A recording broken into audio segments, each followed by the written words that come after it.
সবসময় মাছ মাংস সব কিছু একসাথে গুছিয়ে রাখি। আমার হাজবেন্ড বাজারটা সবসময় একসাথে করেই রাখে।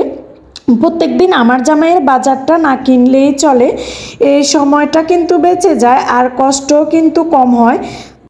সংসারের জীবনটা যেহেতু আমার পছন্দের, তাই এখানের প্রত্যেকটা কাজ করতেই আমার খুবই ভালো লাগে। আপনি যদি আমাকে জিজ্ঞাসা করেন আমার পছন্দের কাজ কি, আমি বলবো গুছিয়ে সংসার করাটা। তো আমার জামাই কক্সবাজার গিয়েছিল, তো সেখান থেকে আমার জামাইয়ে ঘুরে ফিরে অনেক ধরনের মাছ কিনলো আমার জন্য। তো আরও অনেক অনেক জিনিস আছে যেগুলো আমার জামাই পছন্দ করে আমার জন্য আর আমার বাচ্চার জন্য আর আমার শাশুড়ি মায়েদের বা আরও মানুষ আছে তাদের জন্য। প্রত্যেকদিন বাজারে যাওয়াটা অনেক বড় বেশি ঝামেলা। তো ওখানে এটা শেষ হয়ে গেছে, তখন এটা শেষ হয়ে গিয়েছে।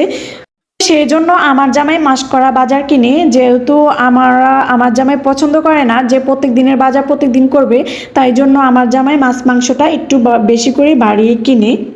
তো আমি সব মাছগুলোকে সুন্দর করে কাটিয়ে সব কিছুকে সুন্দরভাবে অর্গানাইজ করে ধুয়েছি। আর আবার একটু সব কিছু সুন্দরভাবে গুছিয়ে গাছিয়ে রাখতে খুবই ভালো লাগে। দেখো আমার জামাইয়ের অবস্থা, আমি কখনো অক্টোপাস খাই নাই দেখাও ও আমার জন্য এই অক্টোপাসটা কিনতে চাইছে, কিন্তু আমি তো এটা খাই না, কিভাবে খাবো বলেন? যে যেটা খায় অভ্যস্ত না সে তো কখনো সেটা খাইতে পারে না, তাই না? তো আমার জামাইয়ে আমার জোর করাতে ও আর মাছটা নেয় না, অন্য অন্য ধরনের জিনিস নিয়েছে। তো ঘুরে ফিরে সব কিছু দেখার পরে অনেক কিছু কেনাকাটা করলাম। অনেক কিছু কেনাকাটার পরে মনে হইলো যে আমরা তো শুটকিটা নিই নাই, তো এখান থেকে সব ধরনের শুটকিটা নিয়েছিলাম, শুধু ছোট ইচা শুটকিটা বাদে আর সব শুটকি নিয়েছিলাম। তো আমাদের সবার শুটকি খুবই পছন্দ, যেমন আমার শ্বশুরবাড়ির লোকের, আমার মায়েদের অনেক অনেক পছন্দ, সেই জন্য শুটকিটা আরও বেশি করে বাড়িয়ে নিলাম। গাইস ভিডিওটা আর বেশি লং করতে চাই না, অনেক লং হয়ে গেছে এমনিতেও।